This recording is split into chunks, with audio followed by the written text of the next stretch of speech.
10-4, I'm 19 your way. A thief is on the loose in Alaska. Driver, put your hands in the air! And troopers are taking no chances. Step out of the vehicle, face away from me. Put your hands in the air! Do you understand me? Turn around. Get down. This is not a good situation. Fall flooding swallows south central Alaska. You all right? Could be a 10-foot drop right there. We have no idea if the road is washed out. Scrambling troopers to save everything in its path. Wow. If there is somebody in there, it doesn't look good. Yeah, stand by. And when a Marine sniper barricades himself inside his home, troopers brace for a showdown. The subject's indicating that he's not going anywhere without a fight.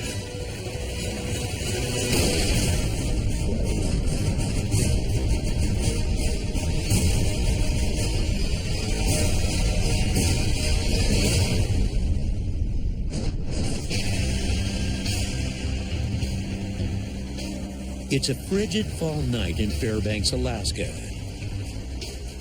131. Good. Where troopers are on the hunt for a suspect in a stolen car. The victim is calling in saying he took the vehicle, drove southbound on the Steves Highway. He was possibly intoxicated. The suspect is revoked 1096. The suspect has had run-ins with the law before, and Trooper Hayes knows he may not go willingly. He has a revoked driver's license, and he's being reported as being intoxicated as well. We'll have a bunch of the other troopers and Fairbanks police out on the lookout. It just multiplies the amount of eyes that we have out there looking for this guy. Suddenly, they catch a break. Another trooper spots the vehicle parked at a bar. 10-4, I'm 19 your way. We're located over at local dance club. It's occupied by 2 people, so we definitely want to get there and get him another officer. This is going to be a felony stop where we take him out of the vehicle at gunpoint.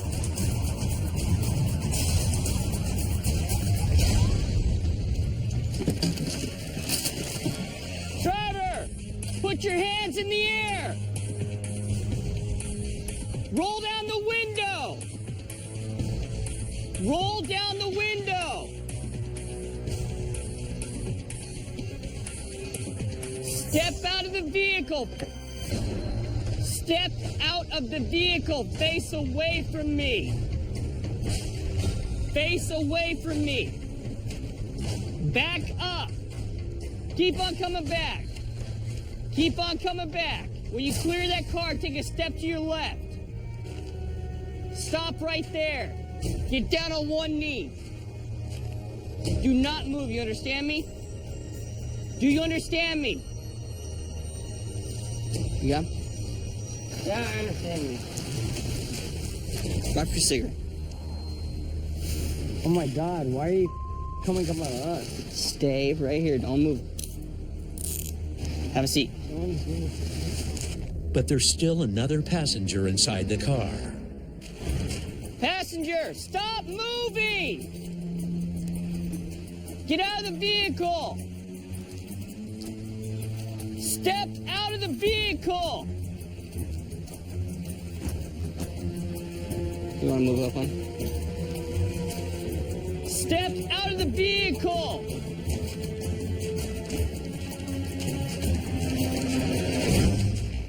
Face away from me. Turn around.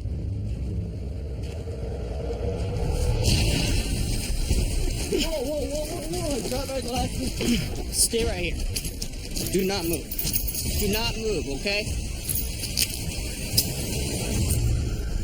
You need to listen to us, okay? I got out the vehicle. You mean reach in your pockets? You told the driver No, we didn't tell you to reach in your pockets and do everything else, okay? The passenger immediately went for his pockets. We have no idea what's going on with that. There could have been a firearm in there and the guy was grabbing it because he didn't want to go to jail. I've had guys pull out knives on me. when they look like they're just, you know, average Joe. You never really know. Hayes interviews the driver. All right, man. Did you realize that this vehicle is stolen? It's not stolen. We're not here for no reason, man. The registered owner called it in as stolen. The driver claims he was fixing the vehicle for the owner. I fixed the rear brakes on it. My concern is not the brakes, man. My concern is you're in possession of a stolen vehicle right now. It's not stolen. Are you serious? Okay. In the Subaru. Have a seat in here, And okay? I did rear brakes on it. So he's not giving me any information. The passenger is also tight-lipped. At what point did you know that vehicle was stolen? It never occurred to me. Owner is? Some lady. Is there any reason that you guys had it from 4 p.m. this afternoon until all the way now? Well, we went and got dinner.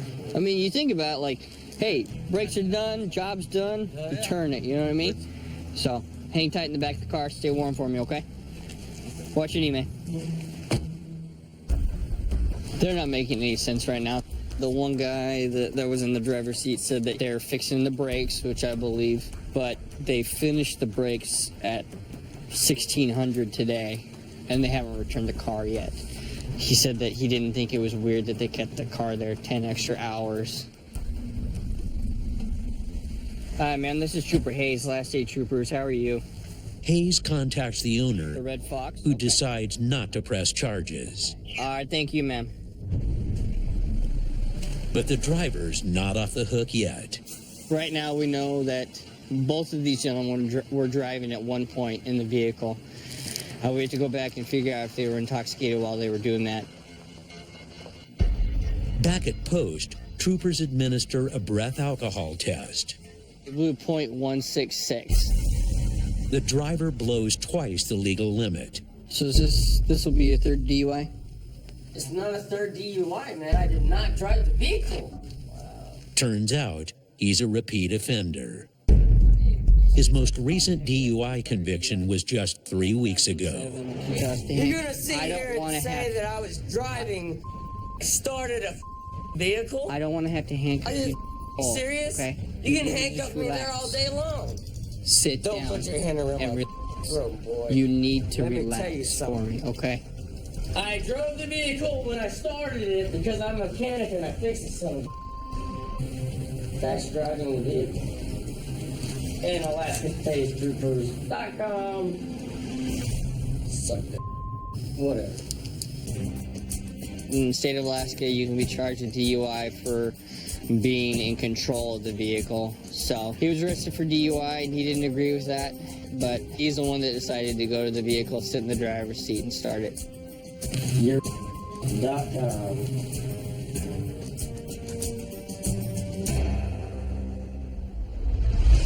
Over 200 miles south in the Matsu Valley, troopers are wrestling a very different foe,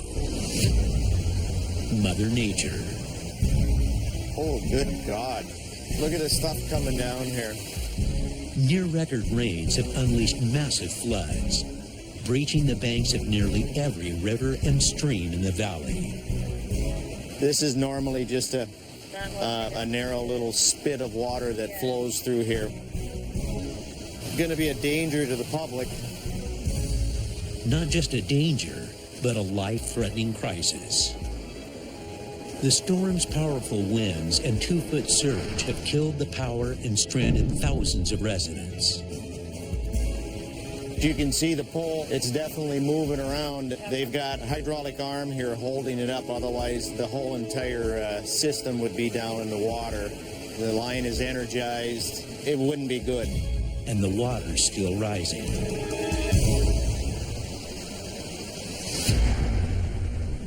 Now, wildlife trooper Jimmy Lindbergh must risk his life to save people who thought they could ride out the storm. We've had several days of steady rain. The rivers and the creeks and the streams just don't have the ability to handle it all, so they're overflowing their banks. People are either trapped in their homes or they can't get back into them.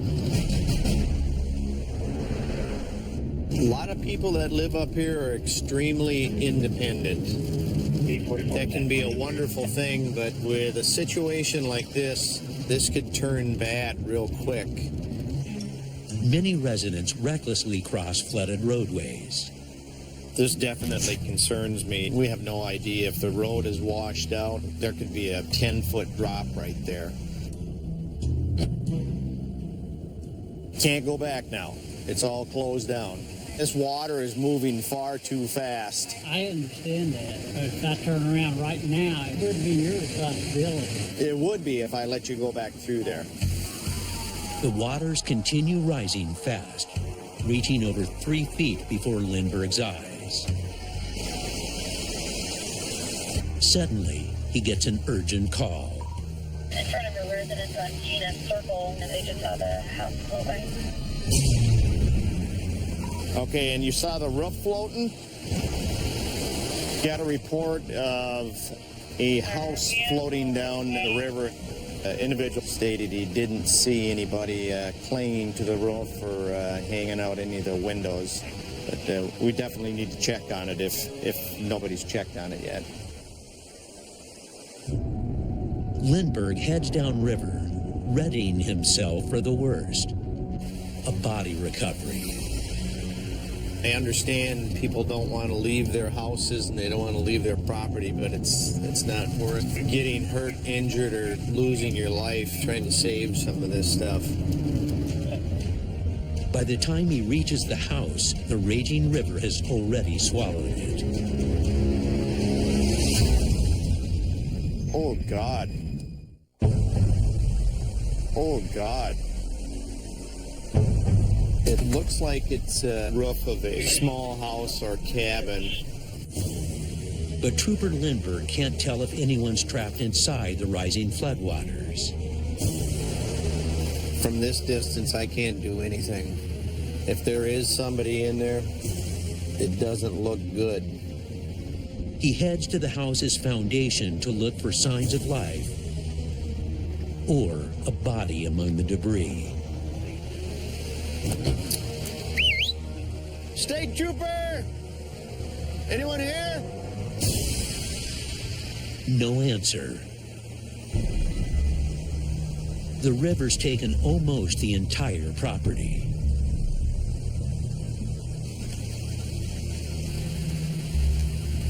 Looks like there was some type of building here. The foundation is left. But you can see, the water was up here. Hello? State Trooper! 1022, canceled. Finally, Trooper Lindbergh receives good news. The missing residents managed to escape to higher ground. My understanding is that these folks left because the water was rising so fast, which was a good thing because their house is out in the middle of the river right now. But others might not be so lucky. We received another report of a resident floating down Willow Creek. NCIC 5D18. Across the valley, the flood claims a second house. This time, witnesses heard voices coming from the house. Trooper Lindbergh calls fellow wildlife trooper Doug Massey, who's closer to the call. Hey, Doug, I know you got 1,000 things going on. This is Jim. I'm on my way up there right now. I'm about mile 60 right now. Massey races to the home's last reported location as rain continues to pummel the area. We're just trying to monitor where these structures are going because, they fell in the creek, but possibility still there that they could, take out a bridge, which could cause a whole new set of problems. Getting people in and out of, evacuation areas. So this is not a good situation. But Massey's not the first responder on scene. EMS out here. And the water rescue dive team's already there as well. This could be a body recovery. You guys have people out there right now? Not yet. Okay. But medics can't get across the flooded road to the house. You guys gonna go play in the water? No? You want to drive through there? I ain't driving through there. Is she stuck back there? We don't know. They'd better find out fast. If someone's trapped inside the floating house, they don't have much time before it slips away or under. Like, I can see the bottom. Yeah, there. Clear over there.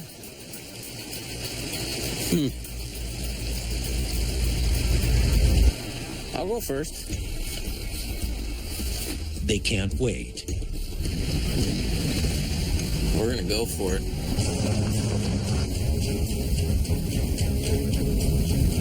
But Massey risks losing control and being swept downriver like a cork.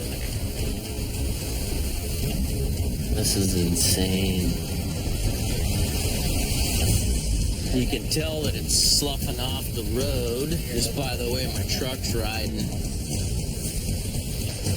If I go under, I'm done.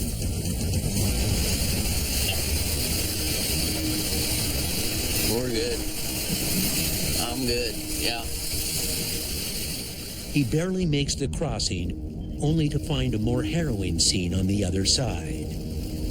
We got a house underwater over here. A lot of these folks haven't evacuated yet, which is surprising. I see a lot of vehicles that haven't even moved. I mean, you can see the river this is not a good situation.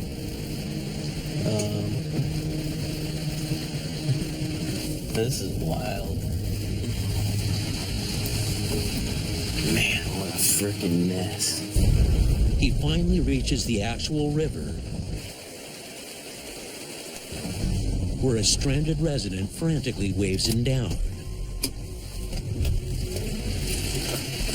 You all right? Where's this cabin at? Will my truck cross right there? Right now, Yeah. Okay. This man was trying to save his own house from floating away when he saw the flooded cabin downriver. yeah, it was pretty wild. I was coming down here to pump the house out, and my wife's in the fifth wheel up the street. Uh-huh. And I look down and I see this cabin. I go, what the hell is that? That's never been there before. Is that it? Because I see some debris over there. I don't know what happened.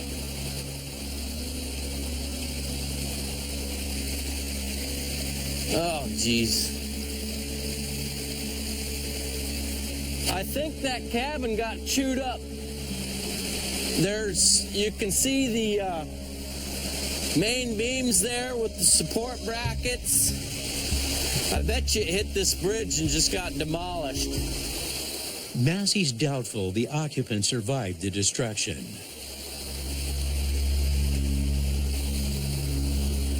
But suddenly,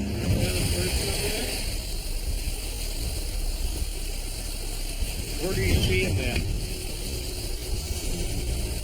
Standing right at that A-frame. You all right?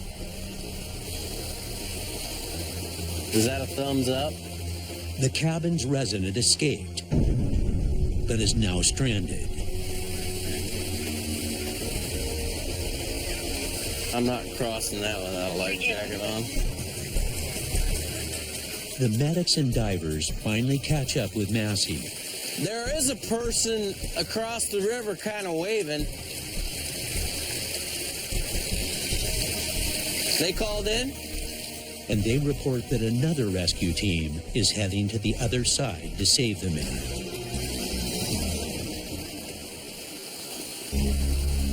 Now Massey must convince this homeowner to evacuate as well.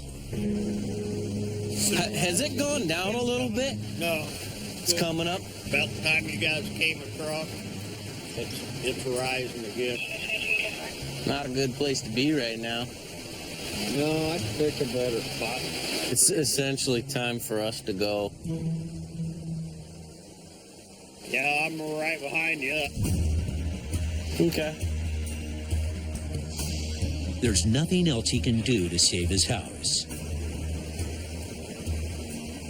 So is this as bad as it was in 06? It's worse. Worse than 06? Yeah. A lot worse flood. But if you can be here on a sunny day, if you like trout fish, if you ever had 30-inch rainbow on the end, you'd go ahead and pay for it. The damage is going to be in the millions, probably. You know, time will tell. We've got 5 days of rain in the forecast. It could come back, you know, even worse. That's part of the risk, I guess, building and living in these floodplain areas. You always run the risk of losing your house, losing everything. Alaska State Troopers must confront all types of rage, whether Mother Nature's or men's. 2015, we have a 911 to the verbal argument with his wife or girlfriend. Started to escalate on the phone. 10-4-23. From what I know, they're either ex or soon-to-be exes are having an argument. They're both been drinking and one wants to leave, and now they're both calling 911 on each other. She took his keys from him. He's mad at me now for taking his keys for him. Mail returns. Extremely 1056. A domestic violence call involving alcohol is one of the most volatile a trooper can answer. And this one sent Storia right into the lion's den. Place we're going to is local area we go to quite often for disturbance. Pretty much trooper unfriendly. Anytime you go into somebody's house and then everybody's emotions are flaring, they can get rather angry and might harm us or attempt to harm us. Another trooper's following us there, Trooper Detterman. Something like this comes across the radio. We go with 2 people if we have 2 people available. 23 the area. The caller's fired up before Storia can put boots on the ground. Place we're going to is a local area we go to quite often for disturbance. Pretty much trooper unfriendly. 23 the area. Hey, come on. Hey. Yeah. You don't need to be screaming like that. There's little... Hey. What did I do? What did I do? You wanted me to leave him. It's some sort of... Why are you bleeding? The enraged man may have already come to blows with his ex-wife. I punched the window trying to get in. Did you break it? Broke my hand. He was after his car keys, but his ex thought he was too drunk to drive and wouldn't give them to him. That's when he called the troopers, hoping they'd help him get his keys back. What happened after you punched the window?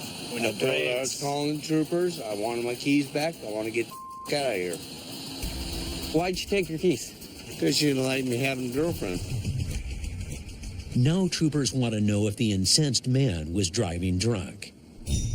You guys been arguing all day? Got here 5 minutes ago. I came from Eagle River. From Eagle River? Yeah. And she drove here from Eagle River? He catches on. Yeah, it's a long time ago. Long time ago. Yeah. But it's too late. Tango 34, 1B 42. He already admitted to me he just drove here. Hey, bud, here's the deal. We can't have you bleeding like that. We're going to have medics show up just to bandage that up for you, okay? I don't need medic. Well, here's the deal. Fine, dude. Hey, don't. I understand. I ain't gonna step on you. All right, but you're getting all aggressive and all angry, okay? Because I'm pissed off. I understand, but I'm going to go in the driveway to see my kids, and my old lady takes my key. Hey, just calm down. Whatever. I don't want to talk about it. Furious, drunk, and bleeding, the man can't be reasoned with. Troopers must keep their guard up. He is slurring, all over the place. He's agitated. But he says he drove it over here. He drove over here from Eagle River. She came out, took his keys, because of course he's intoxicated. He punched a window to the house. Then he called 911 and came down this way. Hey, partner, what's going on today? Who are you? I'm Officer Steen with the Troopers Highway Division. Shit, I just want to get out of here. Why don't you come with me over here for a couple of minutes? We'll talk here. Go over here by the black one for me. All right. Troopers begin field sobriety tests. Taking any kind of medication? No. Okay, I gotta ask those questions. For me, face me, please. It's one. Got it. Okay, face me real quick. If you look, face me. Do you wear any glasses or contact, partner? Can you see my finger right here? Put me in the car. Hang on. Got it, All dude. right, let me just for just a minute. Stand right here in front of the car. Face me, please. I don't care. Okay. I don't care. Put me in the car. Just take me to jail, then. The man refuses to cooperate, so they take him into custody on a litany of charges. Punched the window. He admitted to it. It's a felony. It's a $600 window. You'll take the 1080 so you get the DUI. He is hammered. I mean, I thought we were going to have to fight him right away. He was agitated.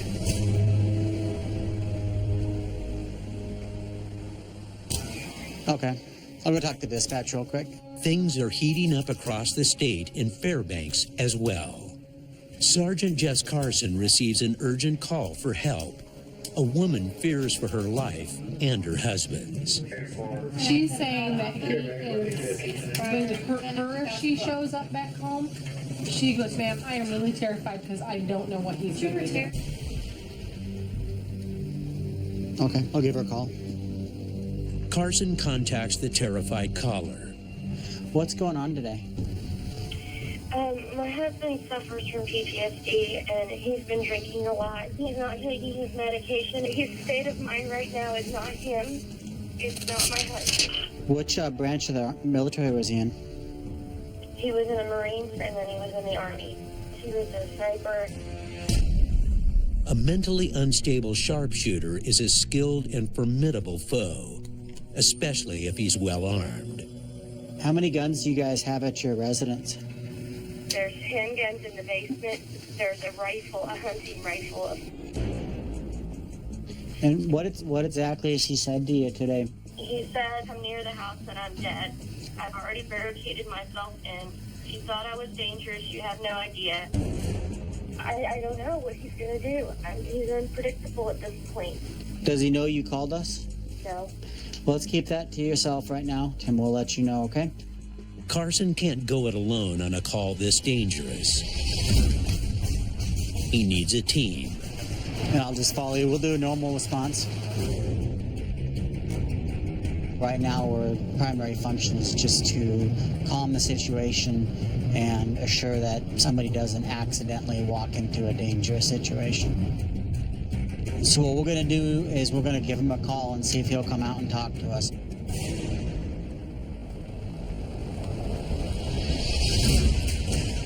Troopers set up a safe distance from the sharpshooter's house and prepare. Might be easier to come around this way. Troopers Mao and Weary form a perimeter around the residence, leaving Trooper Carson outgunned with just his pistol to negotiate. What we're doing now is we're planning for multiple scenarios. One is that I might be making contact with him, so I'm not carrying a long gun with me, but I've got 2 cover officers. They don't want a shootout, but must assume they're already in the barricaded sniper's crosshairs. Pretty much have windows facing all directions. We're using our vehicle for concealment. Trooper Carson attempts to make contact, but the call goes straight to voicemail. He's not answering his phone at this time. I'm going to text the individual and see if he's willing to talk to me. It's a waiting game. 27, 2020.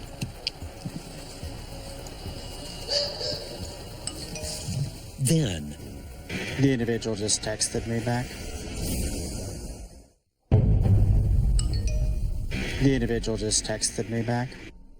the armed ex-Marine sniper finally breaks his silence from inside the residence.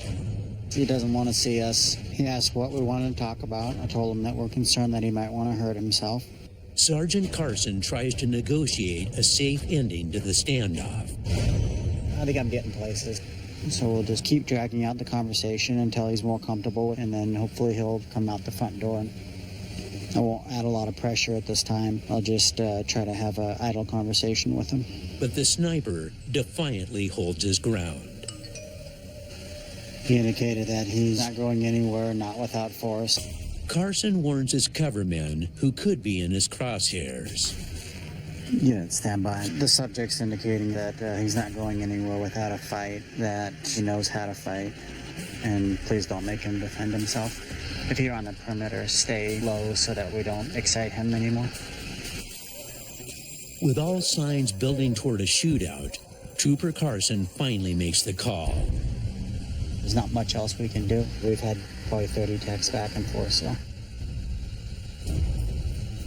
Just keeps insisting he's fine. He doesn't really want to see us.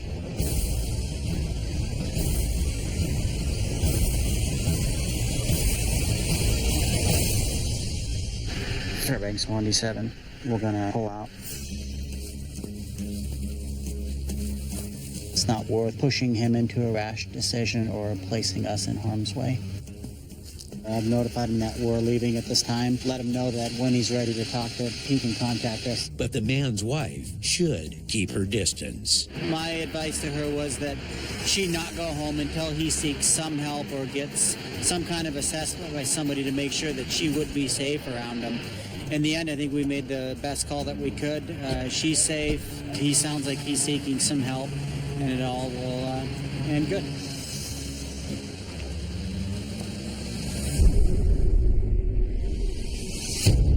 "450 miles west, Trooper Nick Massey's patrol takes him worlds away from urban troubles. His beat includes the Yupik villages around the town of St. Mary's, a region so remote, some villages are only reachable by boat or plane. This is the highway for the natives. This is the highway for the local people. Every winter, the 2,000-mile Yukon River freezes over, and come the spring thaw, it changes course. The route of the river changes every season. As the ice builds up and retreats, the channels change all the time. And if you look at the area from the air, you can see where the river has changed course over time. And what's good one week might not be good another week because the river level changes.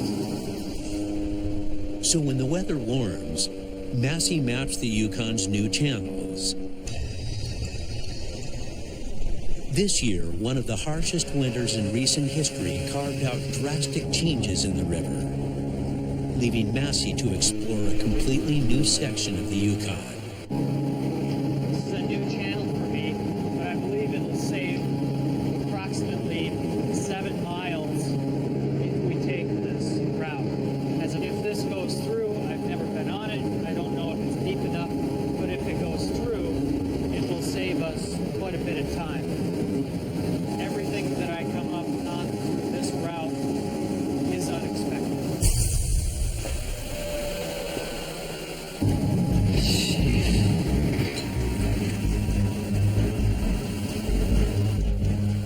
We get large waves out here on the Yukon.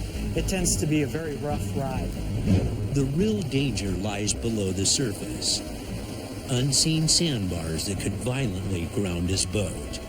The problem with hitting sandbars is that everything stops really quickly. It can be very dangerous if you don't see them coming, and they can be very hard to spot. If he falls in these 30-degree waters, he could succumb to hypothermia in less than 15 minutes. I'm going to be taking a hard corner. Here we go.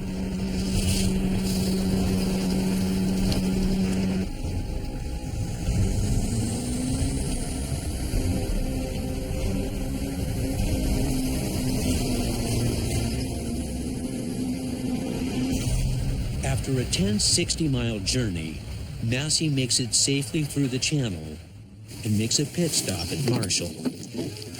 How's it going, guys? A surprise welcoming party greets the trooper. How's it going? Thank you. I put in a letter of accommodation for you. You're kidding me. No. And I typed up the letter, and I gave it to the president of the Marshall TC for you. Holy cow. Thank you. No, thank you. I appreciate it. We had a community health aid practitioner who went out to drain his boat, and he fell overboard. And they had a search and rescue for him. We haven't found him. Trooper Massey came up the slough to look for him on his personal time, and he found him. Passed through this spot right here, I saw the body of the missing person floating in the river. And we believe that he fell overboard accidentally and unfortunately wasn't able to swim and wasn't wearing a life jacket. We think that that would have saved his life. Use the light. According to native Yupik tradition, Trooper Massey now holds a special place in the community as the light. Well, every day we had elders telling us that the deceased will see a specific person, and this person will glow bright as a light, and he is the one that wants that person to find him. That's his boat right there, actually. It was surprising to me when I came across the body and recovered him that it really meant a lot to the community, and it's given me the chance to be viewed as someone who's not just here to arrest people, who's here to bring people home.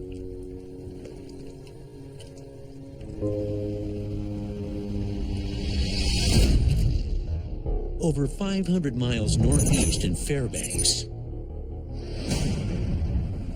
Fairbanks, North. Do we have a plate on that ready? Trooper Brian Healy gets a tip about a dangerous driver parked at a dump site getting trashed. We just got a report saying that there's an older model red vehicle and the driver was just kind of hanging out in the driving seat swigging on some vodka. It's kind of weird to be drinking vodka in the middle of a transfer site at 2 o'clock in the afternoon. Obviously, they would have had to plan on leaving somehow. Haley hopes to catch the driver before she hits the road or anyone on it. 10-4, I located the vehicle.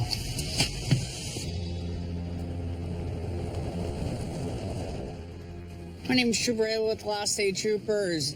Do you have your license, the registration for the vehicle, and any kind of proof of insurance on you?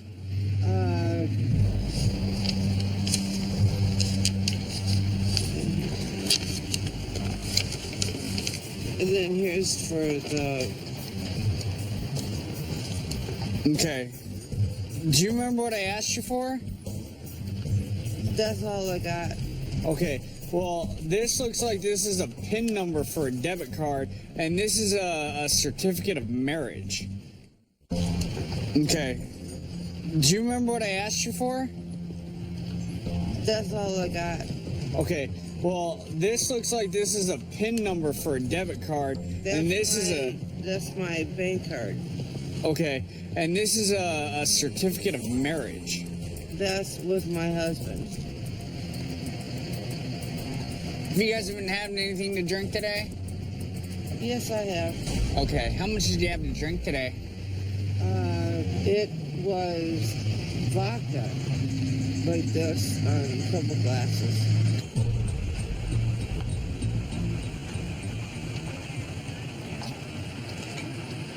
So, how did you guys get here today? Oh, Christ, my husband got us here. Didn't walk nothing. So your husband drove you in this car here?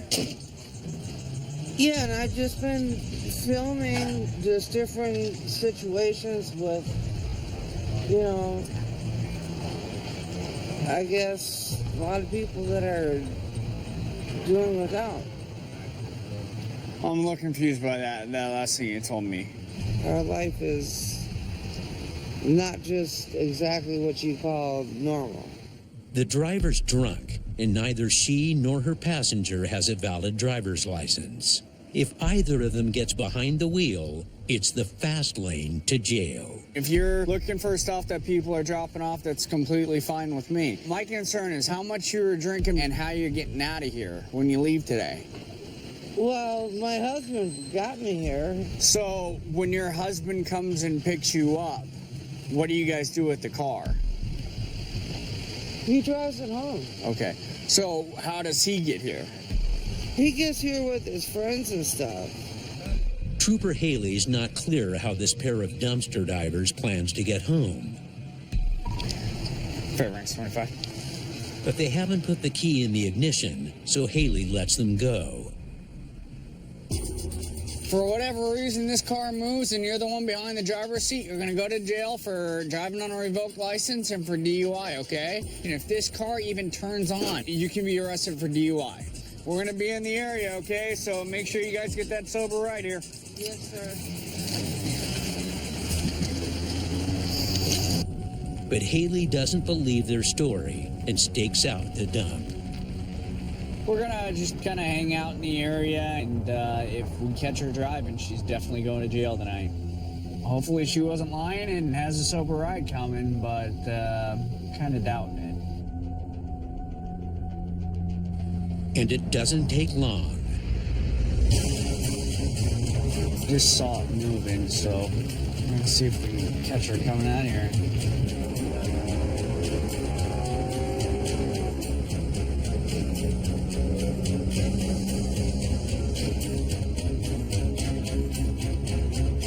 Fairbanks 25, 1036. But the woman isn't driving.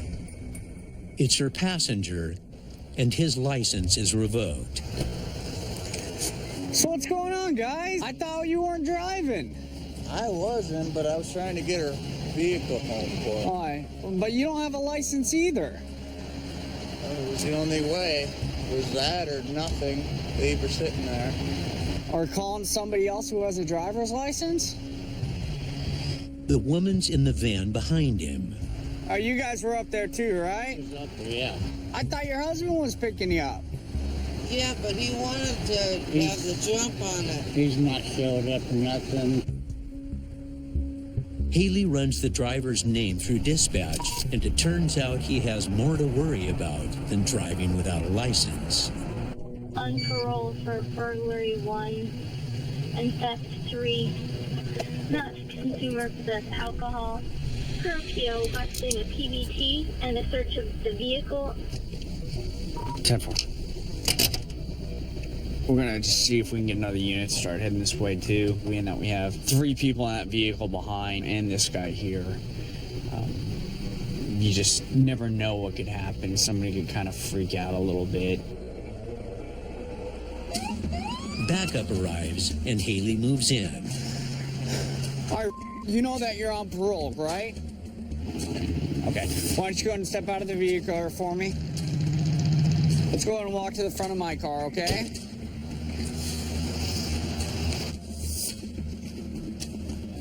He searches the vehicle and turns up more bottles. You used one of these before, right? Yep. You're gonna give me a long, deep breath and long, constant blow, okay? Blow, blow, blow, blow, blow, blow. Okay.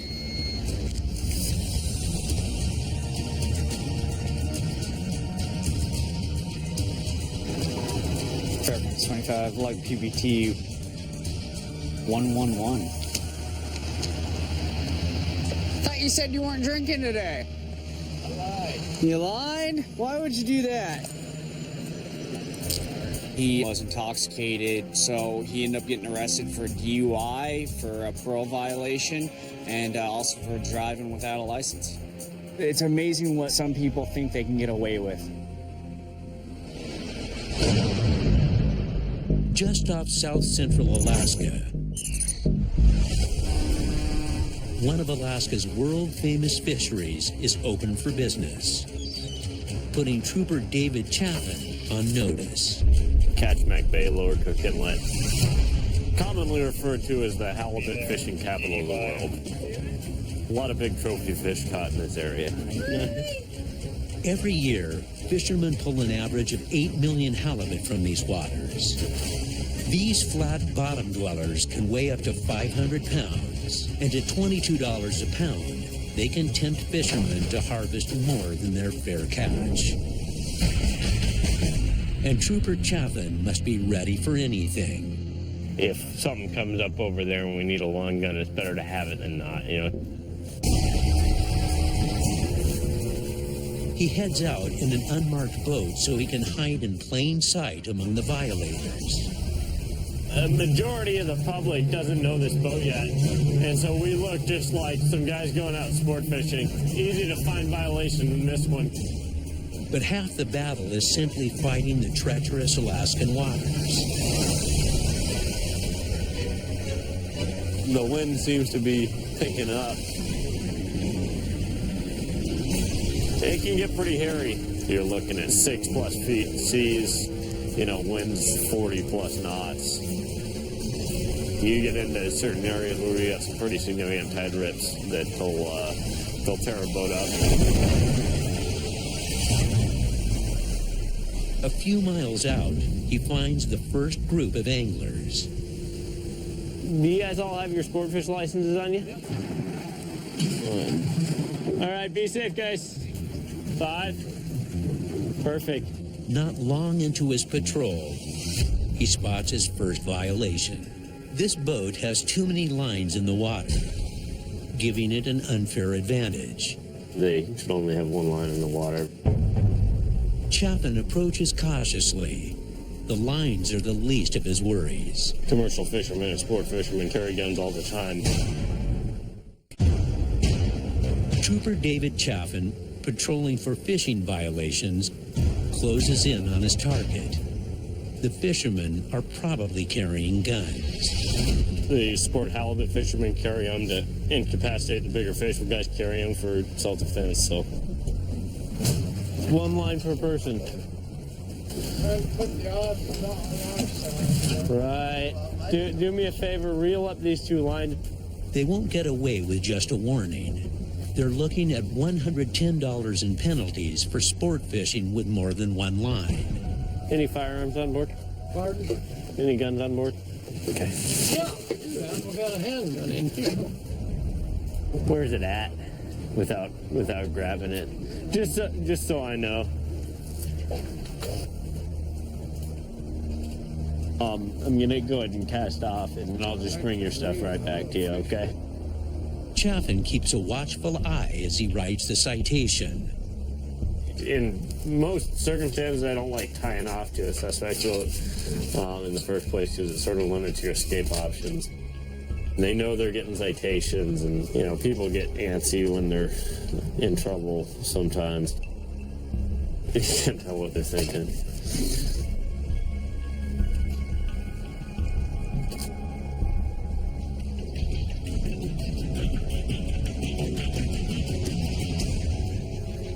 Luckily, the encounter ends without incident. All right, be safe, guys. Oh yeah, is it like Alaska's deadliest troopers or something? No way. Hopefully not deadliest. But before Chaffin can finish his patrol, he gets an emergency call from the Coast Guard about a potential ghost boat, unmanned and unsafe. Heavy 20, it's a balance went around. It broke loose and is drifting. We're attempting to locate the owner. 10-4.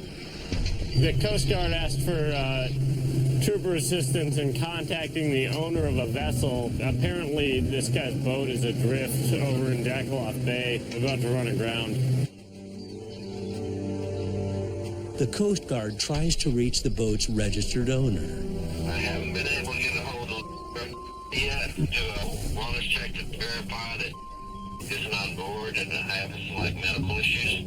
I just want to make sure there's nobody on board. Yeah. Medical care. We'll get on board and make sure that there's no one in trouble. Over 50 commercial fishermen die on the job in the U.S. each year. And with no word from the owner, the drifting boat is an ominous sign. Certainly a concern that someone might be on board and incapacitated. It's easy to get hurt when you're working on boats.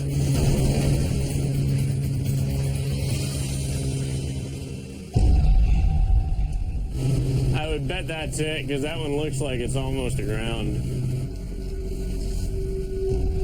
Chaffin catches up with a boat in a rocky bay.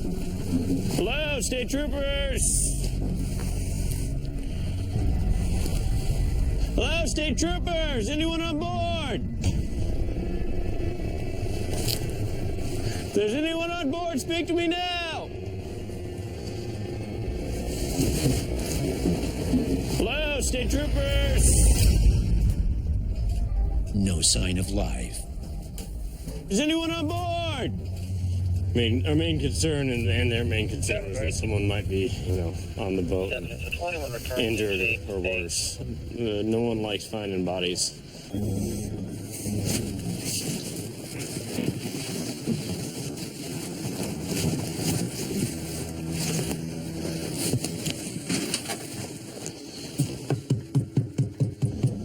State troopers, anyone on board?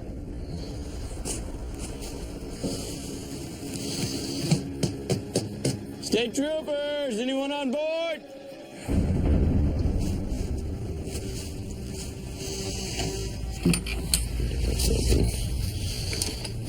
An unlocked cabin door usually means the skipper's still aboard. State troopers, anyone on board? If there's anyone on the vessel, speak to me now.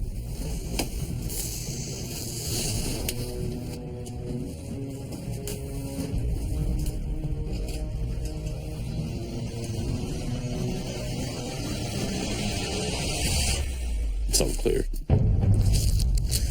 No one home. There's no one on board, no one in danger. It's nice to know that he's not here and hurt. It'll be better to know where he's actually at. He contacts the Coast Guard, Chaffin with the wildlife troopers down here in Homer, who has finally located the skipper a few towns over. He'd anchored his boat in the bay a week earlier, but a recent storm with 6-foot waves and gusts of wind ripped it from its mooring. Yeah, it's dragging anchor. I imagine that the next big tide is probably gonna run right into these rocks that are behind it. Hopefully, the captain will get to it in time to save it from going under. For Chaffin, it's just another reminder of the unforgiving waters and untamed wilds that he encounters every day as an Alaska State Trooper.